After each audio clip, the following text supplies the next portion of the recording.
Hi all, Kerala university FIUGP semester 3 DSc പേപ്പറായിട്ടുള്ള Anglo Saxons to the Puritans ആണ് നമ്മൾ discuss ചെയ്തുകൊണ്ടിരിക്കുന്നത്. മൊഡ്യൂൾ 3 ഓൾമോസ്റ്റ് കംപ്ലീറ്റ് ആവാനായി. Unit 11 literature of the Renaissance. Renaissance literature marked a shift from medieval thinking towards humanism, individualism and realism. Writers explored worldly experiences, emotions, politics and nature alongside religious themes. So നമ്മൾ renaissance എന്താണ്, അപ്പോൾ എന്തൊക്കെയാണ് സംഭവിച്ചിരുന്നതെന്നൊക്കെ പറഞ്ഞു. ഇനിയാണ് സാഹിത്യത്തിൽ renaissance വന്നതുകൊണ്ട് വന്ന കുറച്ച് മാറ്റങ്ങളെ പറ്റിയിട്ട് നോക്കുന്നത്. ഒരു മിഡീവൽ തിങ്കിങ് തന്നെ മാറിയിട്ട് ഹ്യൂമനിസം, ഇൻഡിവിജ്വലിസം, റിയലായിട്ട് എന്താ നടക്കുന്നത്, നേച്ചറലിസം, അല്ലെങ്കിൽ മനുഷ്യർക്ക് ഓരോരുത്തർക്കും എന്തൊക്കെ എക്സ്പീരിയൻസസ് ആണ് ഉണ്ടാവുന്നത്, ഇമോഷൻസ്, രാഷ്ട്രീയം, ഇങ്ങനെ റിലീജിയൻ്റെ അപ്പുറത്തേക്ക് പല കാര്യങ്ങളും മനുഷ്യൻ്റെ ലൈഫിലുണ്ട്. അതിനെപ്പറ്റിയും എഴുതണം, ചർച്ചകൾ നടത്തണം എന്നുള്ളൊരു തോട്ടും കൂടി റിനൈസൻസ് മുന്നോട്ട് വെച്ചു. സാഹിത്യത്തിലും അത് കാണാൻ പറ്റി. It reflected A new interest in the classical Greek and Roman text. പണ്ട് എഴുതിയിട്ടുള്ള ഗ്രീക്ക് ടെക്സ്റ്റുകളും റോമൻ ടെക്സ്റ്റുകളും ഒക്കെ ആൾക്കാർ വീണ്ടും എടുത്തു വെച്ച് വായിക്കാൻ തുടങ്ങി. The dignity and value of human life. മനുഷ്യൻ എന്ന് പറയുന്ന ആളുടെ ഒരു ഡിഗ്നിറ്റി അല്ലെങ്കിൽ ഒരു അന്തസ്സ് എന്താണ്, മനുഷ്യൻ്റെ ഒരു അന്തസത്ത എന്താണ്, ഇങ്ങനെയുള്ള കാര്യങ്ങളെല്ലാം ഡിസ്കസ് ചെയ്യപ്പെടാൻ തുടങ്ങി. Intellectual inquiry, scientific curiosity and exploration പറഞ്ഞ കാര്യങ്ങളാണ്. ബുദ്ധിപരമായിട്ട് ഭൗതികമായിട്ടുള്ള പല കാര്യങ്ങളെ പറ്റിയിട്ട് ചിന്തിക്കാൻ തുടങ്ങി. സയൻസിനെ പറ്റിയിട്ട് ഉള്ളൊരു ക്യൂരിയോസിറ്റി, അത് എന്താണ് നടക്കുന്നതെന്ന് അറിയാനുള്ളൊരു ആകാംക്ഷ പുറത്തു വരാൻ തുടങ്ങി. കണ്ടുപിടുത്തങ്ങൾ നടത്താൻ തുടങ്ങി. The complexities of love, power and morality. സ്നേഹം എന്ന് പറയുന്നത് എല്ലാവർക്കും ഒന്നുപോലെയല്ല, അതിന് പല കോംപ്ലക്സിറ്റീസ് ഉണ്ട്. അതിനെപ്പറ്റി സംസാരിക്കപ്പെടാൻ തുടങ്ങി. പവറിനെ പറ്റിയിട്ട്, പവറിൻ്റെ മിസ്യൂസുകളെ പറ്റിയിട്ട്, മൊറാലിറ്റി, അത് എന്താണ്, മനുഷ്യൻ എങ്ങനെയാണ് മോറലി ജീവിക്കേണ്ടത്, ഇങ്ങനെയുള്ള പല കാര്യങ്ങളെ പറ്റിയിട്ടും എഴുതാൻ തുടങ്ങി. ഇനി മെയിൻ ഫീച്ചേഴ്സ് നോക്കാം. ഇത് നമുക്ക് നമ്മുടെ എസ്സേ വരുന്നൊരു ഭാഗമാണ്. Humanism focus on human nature, emotions and relationships, encouraged learning, reason and self expression. So മനുഷ്യനെ പറ്റി തന്നെ എഴുതാൻ തുടങ്ങി. Revival of classical influence already പറഞ്ഞു. ഗ്രീക്ക്, റോമൻ മിത്ത്, ഫിലോസഫി, അതിനെപ്പറ്റി വായിച്ചിട്ട് അതിനെപ്പറ്റി എഴുതാൻ തുടങ്ങി. അല്ലെങ്കിൽ അതേപോലെ ആ ഒരു രീതിയിൽ നിന്നും ഇൻസ്പയർഡായിട്ട് അങ്ങനെ എഴുതാൻ ശ്രമിച്ചു. Realism, characters become more complex and believable.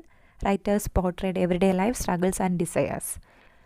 രാജാക്കന്മാരുടെ കാര്യം അല്ലെങ്കിൽ ദൈവങ്ങളുടെ കാര്യത്തിലുപരിയായിട്ട് സാധാരണ മനുഷ്യർ ഒരു ദിവസം എന്തൊക്കെ പ്രശ്നങ്ങൾ നേരിടുന്നു, അവരുടെ ലൈഫിൽ എന്തൊക്കെ കാര്യങ്ങൾ സംഭവിക്കുന്നു, ഇതിനെയൊക്കെ പറ്റിയിട്ട് എഴുതാൻ തുടങ്ങി. Secular themes. Literature didn't only focus on religion but also politics, adventure and romance. മതപരമായിട്ടുള്ള അല്ലെങ്കിൽ വിശ്വാസപരമായിട്ടുള്ള കാര്യങ്ങളിൽ നിന്നും അതീതമായിട്ട് രാഷ്ട്രീയത്തിനെ പറ്റിയിട്ടും അഡ്വഞ്ചറിനെ പറ്റിയിട്ടും സാഹസിക യാത്രകളെ പറ്റിയിട്ടും പിന്നെന്താ നമ്മുടെ റൊമാൻസിനെ പറ്റിയിട്ടും ഒക്കെ, സ്നേഹത്തിനെ പറ്റിയിട്ടും പ്രേമത്തിനെ പറ്റിയിട്ടും ഒക്കെ എഴുതാൻ തുടങ്ങി. Use of vernacular language. Writers began using English instead of Latin, making literature accessible. അതുവരെ ലാറ്റിനിൽ എഴുതാൻ ശ്രമിച്ചിരുന്ന എഴുത്തുകാർ പോലും ഇംഗ്ലീഷിൽ എഴുതി തുടങ്ങി. Exploration of individual identity, personal conflicts, ambitions and human frailty became key themes. Personal കോൺഫ്ലിക്റ്റുള്ള ഒരു മനുഷ്യന് അവനോട് തോന്നുന്നതും സമൂഹത്തോട് തോന്നുന്നതുമായിട്ടുള്ള കാര്യങ്ങൾ, കോൺഫ്ലിക്റ്റുകൾ, പ്രശ്നങ്ങളെ പറ്റിയിട്ട് എഴുതാൻ തുടങ്ങി. അംബീഷൻ, ആഗ്രഹങ്ങളെ പറ്റിയിട്ട് എഴുതാൻ തുടങ്ങി. ഹ്യൂമൻ ഫ്രെയിലിറ്റി, മനുഷ്യൻ്റെ ആ ഒരു മനുഷ്യൻ വളരെ ഫ്രെയിലിറ്റി എന്ന് പറയുമ്പോൾ ചില്ല് പോലെയാണ്, ഉടച്ചെടുക്കാൻ പറ്റുന്ന കാര്യങ്ങളാണ്. സോ ഇതിനെ പറ്റിയിട്ടും എഴുതാൻ തുടങ്ങി. Important writers and works in England. ആദ്യം നമ്മൾ മനസ്സിലാക്കിയിരിക്കേണ്ട റിനൈസൻസിൻ്റെ ഇമ്പോർട്ടൻറ്റ് റൈറ്ററാണ് Geoffrey Chaucer. Is also known as the father of English poetry. Late medieval but influential. നമ്മൾ മിഡീവൽ ആണോ എന്ന് ചോദിച്ചു കഴിഞ്ഞാൽ അദ്ദേഹം മിഡീവൽ കാലഘട്ടത്തിലാണ് ജീവിച്ചിരുന്നത്. പക്ഷേ എങ്കിൽ പോലും റിനൈസൻസിലേക്ക് വലിയ സംഭാവനകൾ അദ്ദേഹം ചെയ്തിട്ടുണ്ട്. അദ്ദേഹത്തിൻ്റെ കാൻറ്റർബറി ടെയിൽസ് അൺഫിനിഷ്ഡ് ആയിട്ടുള്ള വർക്കാണ്, പക്ഷേ ഇംഗ്ലീഷ് പോയിട്രിയിലേക്ക് ഏറ്റവും വലിയ ഒരു സംഭാവന തന്നിട്ടുള്ള ഒരു ഫ്രെയിം നറേറ്റീവിലുള്ളൊരു വർക്കാണ് the Canterbury tales. Human nature, humour and social satire. അത് സോഷ്യൽ സറ്റയർ എന്നുള്ളൊരു രീതി തന്നെയാണ് അദ്ദേഹം അതിനകത്ത് എംപ്ലോയ് ചെയ്തിരിക്കുന്നത്. സറ്റയർ എന്ന് പറയുമ്പോൾ ആക്ഷേപഹാസ്യം. അടുത്ത ആളാണ് സർ തോമസ് മോർ. അദ്ദേഹത്തെ പറ്റി നമ്മൾ കൂടുതൽ നോക്കും. ഈ വർക്കും നമുക്ക് പ്രിസ്ക്രൈബ്ഡ് ആയിട്ട് അതിനകത്ത് തന്നെ സിലബസിൽ പേരും കൊടുത്തിട്ടുണ്ട്, യൂട്ടോപ്പിയ. അത് നമ്മൾ അപ്പം നോക്കാം. Then William Shakespeare. അദ്ദേഹത്തിനെ പറ്റി പറയണ്ടല്ലോ, ഫാദർ ഓഫ് ഇംഗ്ലീഷ് ലിറ്ററേച്ചർ തന്നെയാണ്. ഒരുപാട് കാര്യങ്ങൾ അദ്ദേഹം ഇംഗ്ലീഷ് ലിറ്ററേച്ചറിലേക്ക് വേണ്ടി സംഭാവന ചെയ്തിട്ടുണ്ട്. ആൻഡ് എസ്പെഷ്യലി ഫോർ റിനൈസൻസ് അദ്ദേഹത്തിൻ്റെ പല വർക്കുകളിനകത്തും ആ ഒരു സയൻറ്റിഫിക് ടെമ്പറാമെൻറ്റ്, പിന്നെ മനുഷ്യനെ പറ്റിയാണ് എഴുതിയിരിക്കുന്നത്. മനുഷ്യൻ്റെ മനസ്സിൽ വരുന്ന കാര്യങ്ങളും കോംപ്ലക്സിറ്റീസും ഒക്കെയാണ്. ഇപ്പോൾ ട്രാജഡി ആവട്ടെ, ലവ് ആവട്ടെ, അംബീഷൻ, ബിട്രയൽ, ഫിലോസഫി, ഇങ്ങനെ പല കാര്യങ്ങളും. Like there is nothing that he didn't speak of, അങ്ങനെ വേണമെങ്കിൽ നമുക്ക് പറയാം. അദ്ദേഹം എല്ലാ കാര്യങ്ങളെ പറ്റിയിട്ടും സംസാരിച്ചിട്ടുണ്ട്. Hamlet, Macbeth, Romeo and Juliet എല്ലാം ഇതിൻ്റെ ഉദാഹരണങ്ങൾ. ദെൻ ക്രിസ്റ്റഫർ മാർലോ, അദ്ദേഹത്തിൻ്റെ ഡോക്ടർ ഫോസ്റ്റേഴ്സ് എന്ന് പറയുന്ന വർക്കാണ് ഏറ്റവും വലിയൊരു prime example. It showcases human desire for knowledge and power. നോളജിന് വേണ്ടിയിട്ടും പവറിന് വേണ്ടിയിട്ടും ഒരു മനുഷ്യൻ ഏതറ്റം വരെ പോകും. പോയി സ്വന്തം ആത്മാവ് തന്നെ പുതിയൊരു അറിവ് കിട്ടാൻ വേണ്ടിയിട്ട് ചെകുത്താന് പണയം വയ്ക്കുന്ന ലെവലിലേക്ക് മാറിയിട്ടുണ്ട്. ഇപ്പോൾ ഡോക്ടർ ഫോസ്റ്റേഴ്സിൻ്റെ അഡാപ്റ്റേഷനാണ് ഗോസ്റ്റ് റൈഡർ. അത് എല്ലാവരും മിക്കവാറും കണ്ടിട്ടുണ്ടാവും. Then we have Edmund Spenser, പോയിറ്റായിരുന്നു. ദി ഫ്രെയറി ക്വീൻ അദ്ദേഹത്തിൻ്റെ വർക്കായിരുന്നു. അലഗറി, വിർച്യു ആൻഡ് നാഷണൽ പ്രൈഡിനെ പറ്റിയിട്ടുമൊക്കെ അദ്ദേഹം എഴുതിയിട്ടുണ്ടായിരുന്നു. അലഗറി എന്ന് പറയുമ്പോൾ നമ്മളൊരു കാര്യം കവിത വായിച്ചു കഴിയുമ്പോഴത്തേക്കും നമുക്കൊരു മോറൽ കിട്ടുന്ന ലെവലിൽ എഴുതിയിട്ടുണ്ടായിരുന്നു. നന്മകളെ പറ്റിയിട്ട്, വിർച്യൂസിനെ പറ്റിയിട്ടും പിന്നെ നേഷനെ പറ്റിയിട്ടും. ഇംഗ്ലണ്ടിനെ ആരാധിക്കുന്ന ഒരു വ്യക്തിയും കൂടിയായിരുന്നു അദ്ദേഹം. ഇനി നമ്മൾ അറിയേണ്ട ഏറ്റവും ലാസ്റ്റ് വരുന്നൊരു ഓഥറാണ് ഫ്രാൻസിസ് ബേക്കൺ. നമുക്ക് മൊഡ്യൂൾ 5 അദ്ദേഹത്തിൻ്റെ ഒരു വർക്ക് തന്നെ പഠിക്കാനുണ്ട്. കൂടുതൽ ഡീറ്റെയിൽസ് അപ്പോൾ ആ മൊഡ്യൂൾ എത്തുമ്പോൾ നമ്മൾ നോക്കും. അദ്ദേഹം എസ്സേയിസ്റ്റ് ആയിരുന്നു. എസ്സേകളാണ് ഒരുപാട് എഴുതിയിരുന്നത്. സയൻസ്, ലേണിംഗ്, പ്രാക്ടിക്കൽ ഫിലോസഫീനെ പറ്റിയിട്ട്, തത്വചിന്തകളെ പറ്റിയിട്ട് പോലും എസ്സേസ് എഴുതിയിരുന്ന ഒരു വ്യക്തിയായിരുന്നു. അദ്ദേഹത്തിൻ്റെ ഓഫ് സ്റ്റഡീസ് നമുക്ക് പഠിക്കാനുണ്ട്, നമ്മൾ പഠിക്കും. Themes common in Renaissance literature പറഞ്ഞ കാര്യങ്ങളാണ്. Dignity of man, power and ambition, love, betrayal and human passion, political intrigue and court life. Political intrigue എന്ന് പറയുമ്പോൾ രാഷ്ട്രീയമായിട്ട് ഉള്ള കുറച്ച് മാറ്റങ്ങളെ പറ്റിയിട്ടൊക്കെ. Exploration of morality and ethics, nature, beauty and the cosmos. So ഇനി ലിറ്ററേച്ചറിൻ്റെ വന്ന ഇമ്പാക്റ്റ് എന്താണെന്ന് ചോദിച്ചു കഴിഞ്ഞാൽ, encouraged intellectual growth and scientific thought, elevated English as a literary language, inspired political debate, education and reforms, set the stage for later literary movements like the Enlightenment and Romanticism. ഓൾമോസ്റ്റും പറഞ്ഞ കാര്യങ്ങളാണ്. പുതിയതായിട്ട് scientific growth അല്ലെങ്കിൽ ഒരു ഒട്ടോപ്പിയ നമുക്ക് പേരെടുത്ത് തന്നെ അവർക്ക് തന്നിട്ടുള്ളതുകൊണ്ട് ഒരു എസ്സേ ക്വസ്റ്റ്യൻ, പിന്നെ അതുമാണ് എസ്സേ ക്വസ്റ്റ്യൻ ചോദിക്കുന്നൊരു ഭാഗമാണ്. ഡീറ്റെയിൽ ആയിട്ട് നോക്കണം. സർ തോമസ് മോറിനെ പറ്റി ആദ്യം നോക്കാം. Born in 1478 and died in 1535. He was executed. അദ്ദേഹത്തെ വധിക്കുകയായിരുന്നു. He was an English lawyer, humanist scholar and a statesman who served as Lord Chancellor under King Henry VIII. King Henry VIII പറ്റിയിട്ട് നമ്മൾ മുന്നേ ഉള്ള ക്ലാസ്സുകളിൽ പറഞ്ഞിട്ടുണ്ട്. ദി ചർച്ച് ഓഫ് ഇംഗ്ലണ്ട് തന്നെ സ്ഥാപിച്ച വ്യക്തിയാണ് അദ്ദേഹം. അപ്പോൾ അദ്ദേഹത്തിൻ്റെ താഴെ അദ്ദേഹത്തിൻ്റെ കീഴിൽ ഇംഗ്ലീഷ് ലോയറായിട്ട് വർക്ക് ചെയ്തിരുന്ന ആളും മനുഷ്യരെ പറ്റിയിട്ട് ഹ്യൂമനിസ്റ്റ് സ്കോളറായിരുന്നു. പിന്നെ സ്റ്റേറ്റ്മെൻ, അതായത് അധികാര പദവിയിൽ തന്നെ ഉണ്ടായിരുന്നൊരു വ്യക്തിയായിരുന്നു. A devout Catholic, he oppose the king's separation from the Roman church and refuse to accept him as the head of the church of England. അപ്പോൾ എന്താ സംഭവിച്ചതെന്ന് വെച്ച് കഴിഞ്ഞാൽ, ആദ്യം നമ്മുടെ കിങ് ഹെൻറിയും കാത്തലിക് ചർച്ചിൻ്റെ ആളായിരുന്നു. പിന്നീട് ആ ഒരു വിവാഹം കഴിക്കണമെന്ന് തോന്നിയ സമയത്താണ് അദ്ദേഹം ചർച്ച് ഓഫ് ഇംഗ്ലണ്ടൊക്കെ ഉണ്ടാക്കിയെടുത്ത് അങ്ങോട്ട് പോകുന്നത്. ആ മൊമെൻറ്റ് വരെയും നമ്മുടെ തോമസ് മോറും രാജാവും നല്ല ടേംസിലായിരുന്നു. പക്ഷേ എപ്പോഴാണോ രാജാവ് കാത്തലിക് ചർച്ചിനെ ഉപേക്ഷിച്ചിട്ട് പോകുന്നത്, ആ സമയം മുതൽ ഇവർ രണ്ടുപേരും തമ്മിൽ പ്രശ്നങ്ങളുണ്ടാവാൻ തുടങ്ങിയിരുന്നു. He is best known for writing Utopia, which imagines an ideal society based on equality, education and justice and criticizes corruption of the European society. അദ്ദേഹത്തിൻ്റെ ഏറ്റവും അറിയപ്പെടുന്ന വർക്ക് എന്ന് പറയുന്നത് നമ്മൾ ഇനിയിപ്പോൾ ഡിസ്കസ് ചെയ്യും, യൂട്ടോപ്പിയയാണ്. അതിനകത്ത് ഈക്വാലിറ്റീനെ പറ്റിയും എഡ്യൂക്കേഷനെ പറ്റിയിട്ടൊക്കെയാണ് പറയുന്നത്. നമുക്ക് ഡീറ്റെയിൽ ആയിട്ട് നോക്കാം. ആദ്യം അദ്ദേഹത്തിൻ്റെ ബാക്കി കാര്യങ്ങൾ. He was executed for standing in by his principles and later canonized as a saint. അപ്പം അദ്ദേഹം വധിക്കപ്പെട്ടു എന്ന് പറഞ്ഞു. അദ്ദേഹത്തിനെ കൊന്നു കളയുന്നത് തന്നെ ഈ ഒരു രീതിയിൽ, കാത്തലിക് ചർച്ച് തന്നെയാണ് വലുത്, അല്ലാണ്ട് കിങ് കൊണ്ടുവന്ന ചർച്ചോ അല്ല, കാത്തലിക് ചർച്ചാണ് വലുതെന്നുള്ള ആ ഒരു വിശ്വാസത്തിൽ അടിയുറച്ച് നിന്നതിൻ്റെ ഭാഗമായിട്ട് മരിക്കേണ്ടി വന്നൊരു വ്യക്തിയാണ് അദ്ദേഹം. പക്ഷെ പിന്നീട് കാത്തലിക് ചർച്ചിന് വേണ്ടി മരിച്ചു എന്നുള്ള നിലയിൽ അദ്ദേഹത്തിന് സെയിൻ്റ് ആക്കാൻ, ഒരു പുരോഹിത പദവിയിലേക്ക് സെയിൻറ്റ് ഹുഡൊക്കെ കൊടുത്ത് അദ്ദേഹം വാഴ്ത്തപ്പെട്ടവനായി മാറുകയും ചെയ്തു. His work reflects Renaissance humanism and remains influential in discussions of ethics, governance and social reform. So അദ്ദേഹത്തിൻ്റെ ഈ ഒരു വർക്ക് എന്ന് പറയുന്നത് റിനൈസൻസ് ഹ്യൂമനിസം, ഒരു പുതിയ രീതിയിലുള്ള ഒരു മനുഷ്യർ എങ്ങനെയായിരിക്കണം എന്നുള്ള തോട്ടും, പിന്നെ എത്തിക്സ് എന്താണ്, എങ്ങനെയാണ് ഭരണ സംവിധാനം എന്താണ് എന്നൊക്കെയുള്ള അദ്ദേഹത്തിൻ്റെ തോട്ടുകളെല്ലാം അദ്ദേഹം ഈ ഒരു വർക്കിലാണ് എഴുതി വെച്ചിട്ടുള്ളത്. അതുകൊണ്ട് തന്നെ ഈ വർക്ക് നമ്മളിപ്പോഴും പഠിക്കുകയും ഡിസ്കസ് ചെയ്യുകയും ഒക്കെ ചെയ്യുന്നുണ്ട്. ഇനി നമുക്ക് വർക്ക് നോക്കാം. വളരെ നല്ല രസമുള്ളൊരു വർക്കാണ് Utopia. Utopia is a fictional narrative written by Sir Thomas More, published in 1516. Year വരെ നമുക്ക് ഓർത്തിരിക്കാൻ എളുപ്പമാണ്, 1516. യൂട്ടോപ്പിയ എഴുതിയിട്ടുള്ളത് 1516. ഓർത്ത് വയ്ക്കണം നിർബന്ധമില്ല, ഞാൻ പറഞ്ഞത് നമുക്ക് അങ്ങനെ ഒന്ന് കണക്ട് ചെയ്യാൻ പറ്റും. It is a fictional narrative. അതിൽ തന്നെയുണ്ട് വേർഡ് ഫിക്ഷണലാണ്. ഉള്ള ഒരു കാര്യത്തിനെ പറ്റിയിട്ടല്ല അദ്ദേഹം എഴുതിയിരിക്കുന്നത്, അദ്ദേഹം ചിന്തിച്ചെടുത്ത് എഴുതിയിട്ടുള്ളതാണ് Utopia. It describes an imaginary island with a perfect society based on equality, justice and rational governance. ലോകത്തിലെ ഏറ്റവും പെർഫെക്റ്റ് ആയിട്ടുള്ളൊരു സൊസൈറ്റി, അല്ലെങ്കിൽ ഒരു ഐഡിയൽ ആയിട്ടുള്ളൊരു സൊസൈറ്റീനെയാണ് അദ്ദേഹം ഇമാജിൻ ചെയ്തെടുക്കുന്നത്.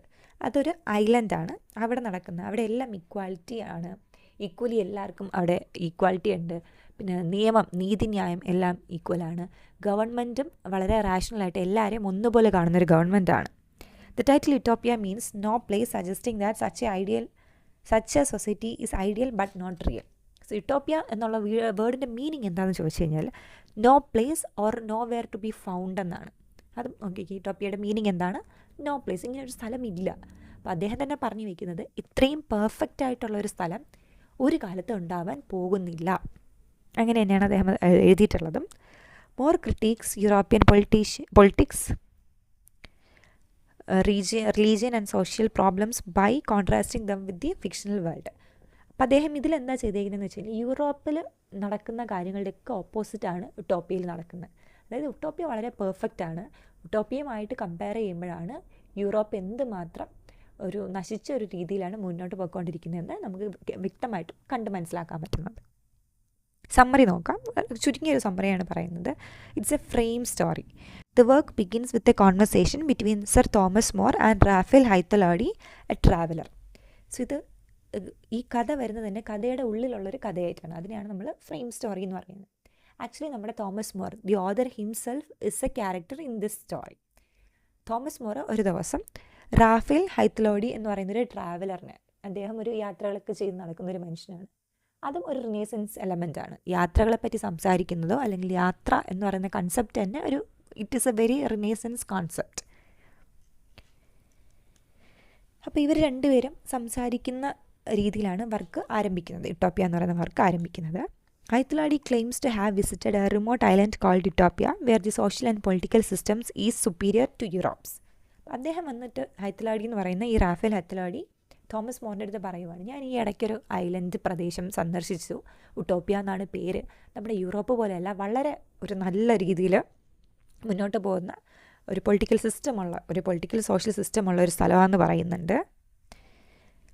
The journey to Utopia. Raphael explains how he traveled across seas and discovered Utopia's peaceful and well-ordered society. He describes the simplicity of life, the absence of private property, and how people cooperate for the common good. അദ്ദേഹം പറയുന്നത് എങ്ങനെ Utopia കണ്ടുപിടിച്ചു എന്ന് ചോദിച്ചു കഴിഞ്ഞാൽ ഒരുപാട് കടലും നഗരവും നാടും ഒക്കെ സഞ്ചരിച്ചാണ് യൂട്ടോപ്പിയ എന്ന് പറയുന്ന വളരെ പീസ്ഫുള്ളും വെൽ ഓർഗനൈസ്ഡ് ആയിട്ടുള്ള ഒരു സൊസൈറ്റി കാണുന്നത്. അവിടെ ലൈഫ് വളരെ സിമ്പിളാണ്. പ്രൈവറ്റ് പ്രോപ്പർട്ടി എന്ന് പറയുന്നൊരു സാധനമേ ഇല്ല. നമ്മൾ താമസിക്കുന്ന സ്ഥലം പോലും നമ്മുടേതല്ല, എല്ലാവരുടേതുമാണ്. അപ്പോൾ ഈ നാടിൻ്റെ മൊത്തമാണ്, നാടും എല്ലാവരുടേതുമാണ്. അല്ലാണ്ട് ഈ കാണുന്ന ഈ പറമ്പ് എൻ്റെ, അപ്പുറത്തെ പറമ്പ് വേറൊരാളുടെ, അങ്ങനത്തെ ഒരു തോട്ടില്ല. പ്രൈവറ്റ് പ്രോപ്പർട്ടി എന്ന് പറയുന്നൊരു തോട്ട് പോലും അവിടെ ആൾക്കാരുടെ ഉള്ളിലില്ല.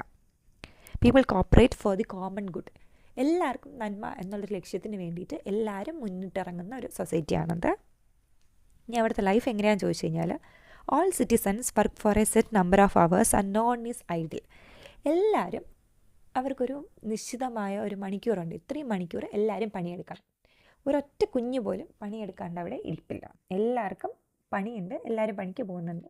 നിശ്ചിത മണിക്കൂർ പണിയെടുക്കുക, എന്നിട്ട് എല്ലാവരും സമാധാനമായിട്ടിരിക്കും. അല്ലാണ്ട് പണിയില്ലാത്തവരോ മടിയന്മാരോ ആ നാട്ടിലില്ലായിരുന്നു. Wealth is shared and luxuries are unnecessary. Everyone's needs are provided by the community. Wealth അല്ലെങ്കിൽ അവിടെ ഉണ്ടാകുന്ന സമ്പത്ത് എന്ന് പറയുന്നത് എല്ലാവരും ഷെയർ ചെയ്തെടുക്കുകയാണ് ചെയ്യുന്നത്. അല്ല കുറച്ച് പേരുടെ കയ്യിലിരിക്കുന്നു, കുറച്ച് പേർക്ക് പൈസയുണ്ട്, കുറച്ച് പേർക്ക് പൈസ ഇല്ല, അങ്ങനത്തെ ഒരു അവസ്ഥയല്ല. എല്ലാവരുടെ കയ്യിലും വെൽത്ത് ഈക്വലി ഡിസ്ട്രിബ്യൂട്ട് ചെയ്ത് കൊടുക്കുകയാണ്. ലക്ഷറി എന്ന് പറയുന്നത് അവർ വളരെ അൺനെസസറി ആയിട്ട്, ആർഭാടം എന്ന് പറയുന്നത് ഒരു ആവശ്യമേ അല്ല എന്ന് കരുതിയിട്ട് പുറന്തള്ളിക്കുവാണ്. എല്ലാവരുടെ ആവശ്യങ്ങൾക്കുള്ള സാധനം, വെൽത്ത് ആവട്ടെ, ആഹാര സാധനങ്ങളാവട്ടെ, എല്ലാം കൊടുക്കുന്നത് കമ്മ്യൂണിറ്റിയാണ്. ഇപ്പോൾ കമ്മ്യൂണിറ്റി എന്ന് പറയുമ്പോൾ ഒരു ഗവൺമെൻറ് അല്ലെങ്കിൽ ഭരിക്കുന്നവരാരാണോ അവരാണത് എത്തിച്ചു കൊടുക്കുന്നത്. Families are stable, marriage is respected and children are raised collectively with education and care. എല്ലാ കുടുംബവും സ്റ്റേബിളാണ്, ആരുടെ ഇടയിൽ ഒരു പ്രശ്നങ്ങളും ഇല്ല. കല്യാണം എന്ന് പറയുന്നത് വളരെയധികം റെസ്പെക്റ്റ് കൊടുക്കുന്ന ഒരു സാധനമാണ് വിവാഹം. പിന്നെ കുട്ടികളെ എല്ലാവരും ഒന്നിച്ചാണ് വളർത്തുന്നത്, എല്ലാവരുടെ കുട്ടികളെ ഒന്നിച്ച് വളർത്തുന്നു. അവർക്ക് ആവശ്യമായിട്ടുള്ള കെയർ കൊടുക്കുന്നുണ്ട്, ആവശ്യമായിട്ടുള്ള വിദ്യാഭ്യാസവും കൊടുക്കുന്നുണ്ട്. Religion and belief. Different religions are allowed to coexist without conflict. ഒരു റിലീജിയൻ അല്ല, അവിടെ പല റിലീജിയൻസ് ഉണ്ട്. അവരെല്ലാവരും തമ്മിൽ ഒരു പ്രശ്നം ഉണ്ടാക്കാണ്ട് ഒന്നിച്ച് നല്ല രീതിയിൽ ജീവിച്ച് പൊയ്ക്കൊണ്ടിരിക്കുകയാണ്. Worship is simple and ethical behaviour is more important than rigid rituals. Worship അഥവാ ആരാധന, പ്രാർത്ഥന എന്നൊക്കെ പറയുന്നത് വളരെ സിമ്പിളാണ്. പിന്നെ എത്തിക്കൽ ബിഹേവിയർ ആണ് അവർക്ക് ഏറ്റവും ഇമ്പോർട്ടൻറ്റ്. റിലീജിയൻ എന്ത് പറയുന്നു എന്നുള്ളതല്ല, മനുഷ്യൻ്റെ എത്തിക്സിൽ നമുക്ക് തോന്നുന്ന രീതിയിൽ നമ്മുടെ ഒരു തത്വശാസ്ത്രപരമായിട്ടാണ് ജീവിക്കേണ്ടത്. അല്ലാണ്ട് റിജിഡായിട്ടുള്ള വളരെ ചുരുക്കി ആൾക്കാരെ എല്ലാം ഇങ്ങനെയാണ് എല്ലാവരും ജീവിക്കേണ്ടത്, അങ്ങനത്തെ ട്രഡീഷൻസോ ചെയ്യേണ്ട കാര്യങ്ങളൊന്നും പറഞ്ഞല്ല വളർത്തുന്നത്. Justice and governance. Leaders are chosen by merit and public support.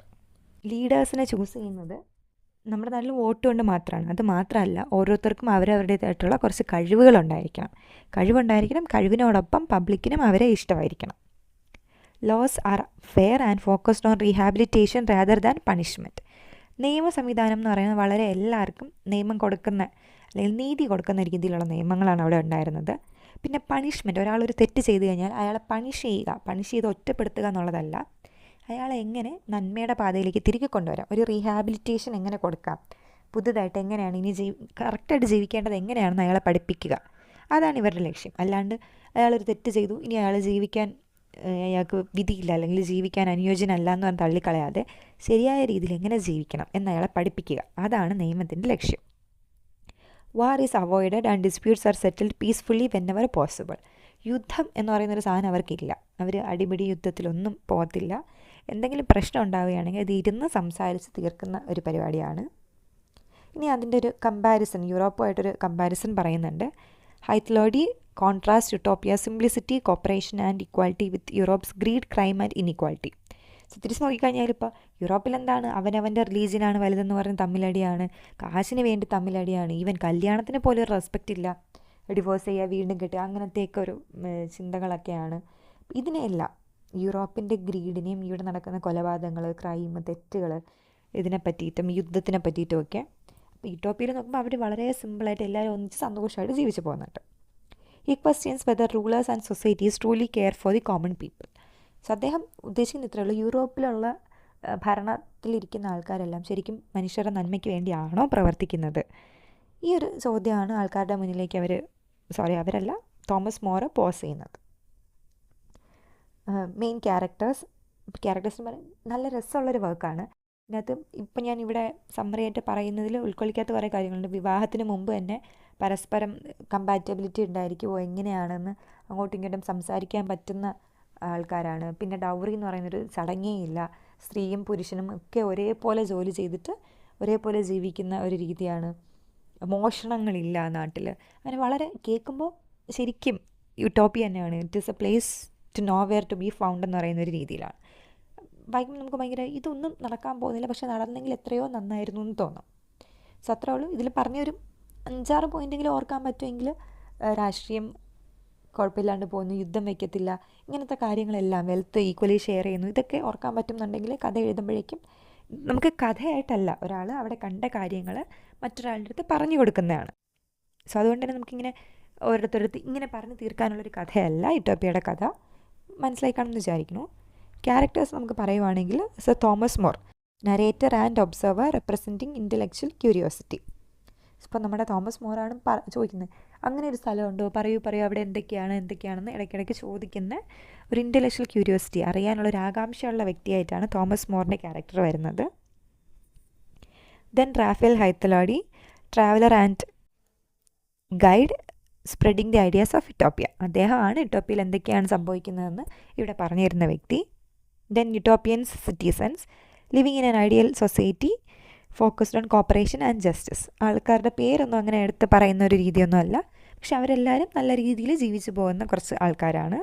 ഇതിനകത്ത് വരുന്ന മേജർ തീംസ് എന്ന് പറയുന്നത് social justice, equal distribution of resources and wealth. ഒന്ന്, വെൽത്ത് എന്ന് പറയുന്നത് എല്ലാവർക്കും ഒന്നുപോലെ പിരിച്ചു കൊടുക്കുന്നൊരു സാധനമാണ്.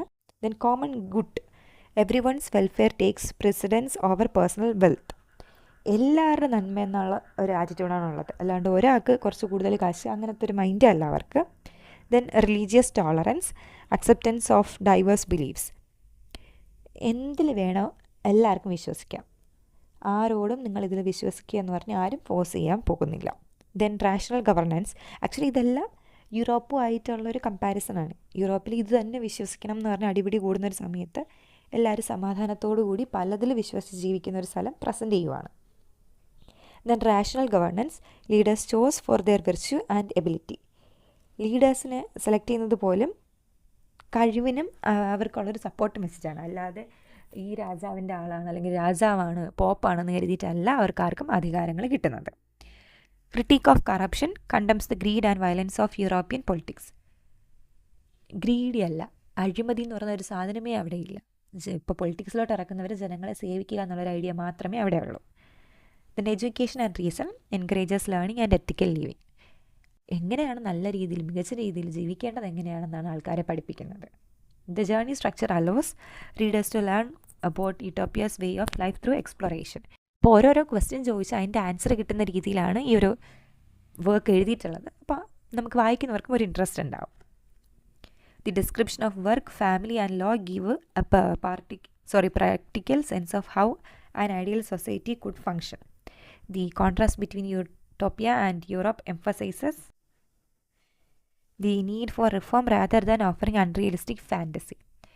ഇതൊരു ഫാൻറ്റസി വർക്കാണ്, ഇത് ഒരിക്കലും സംഭവിക്കില്ല എന്നുള്ള തോട്ടിൽ നിന്നും ഉപരി നമ്മുടെ നാട്ടിലും ഇങ്ങനെയൊക്കെ സംഭവിപ്പിക്കാം, എന്തുകൊണ്ട് നമ്മുടെ നാട് ഇങ്ങനെ ആവുന്നില്ല എന്ന ആൾക്കാർക്ക് തോന്നാൻ ഈ വർക്കൊരു കാരണമായി. ഇതിൻ്റെ ഒരു ലെഗസി എന്ന് പറയുന്നത് Utopia became a model for later works exploring ideal societies. ഓരോ സൊസൈറ്റികളുടെ കഥ പറയുന്ന കഥകൾ എഴുതാൻ ആൾക്കാർക്കൊരു പ്രചോദനം കൊടുത്തു. It inspired political thinkers, reformers and philosophers. എല്ലാവർക്കും ഒരു ഇൻസ്പിറേഷനൊക്കെ കൊടുത്തു. It questioned the morality of church and state power. നമ്മുടെ ചർച്ച് മോറലി ഓക്കെ ആണോ, അല്ലെങ്കിൽ നമ്മുടെ സ്റ്റേറ്റ്, നമ്മുടെ രാജാവ് ഓക്കെ ആണോ, ഇങ്ങനെയൊക്കെയുള്ള തോട്ട് ജനങ്ങളുടെ ഉള്ളിൽ കൊണ്ടുവന്നു. It promoted ideas of equality, human rights and education that are still discussed today. ഇപ്പോഴും നമ്മൾ തർക്കിച്ചുകൊണ്ടിരിക്കുന്ന കാര്യങ്ങളാണ്. എവിടെ ഇക്വാലിറ്റി, എവിടെ ഹ്യൂമൻ റൈറ്റ്സ്, എവിടെ എഡ്യൂക്കേഷൻ ഓക്കെ ആണോ, നമ്മുടെ സിലബസ് ഓക്കെ ആണോ, ഇങ്ങനെയുള്ള പല കാര്യങ്ങളും നമ്മൾ ഇപ്പോഴും ഡിബേറ്റ് ചെയ്തുകൊണ്ടിരിക്കുന്ന കാര്യങ്ങൾ. ഇത് തന്നെയാണ് 1516 അദ്ദേഹവും ഡിസ്കസ് ചെയ്ത കാര്യം. ഈ key takeaways: Utopia is a fictional journey that describes a perfect society on an island. പറഞ്ഞ കാര്യമാണ്. It critics European social, political and religious problems. പക്ഷേ ക്രിട്ടിസൈസ് ചെയ്യുകയാണെങ്കിൽ പോലും യൂറോപ്പിനെ പറ്റിയിട്ടല്ല, മറ്റൊരു സ്ഥലവുമായിട്ടുള്ള ഒരു കോൺട്രാസ്റ്റ് വെച്ചിട്ടാണ് നമുക്ക് മനസ്സിലാക്കി തരുന്നത് യൂറോപ്പ് മുഴുവനും പ്രശ്നത്തിലാണെന്ന്. The society is build on cooperation, shared wealth, religious tolerance and education.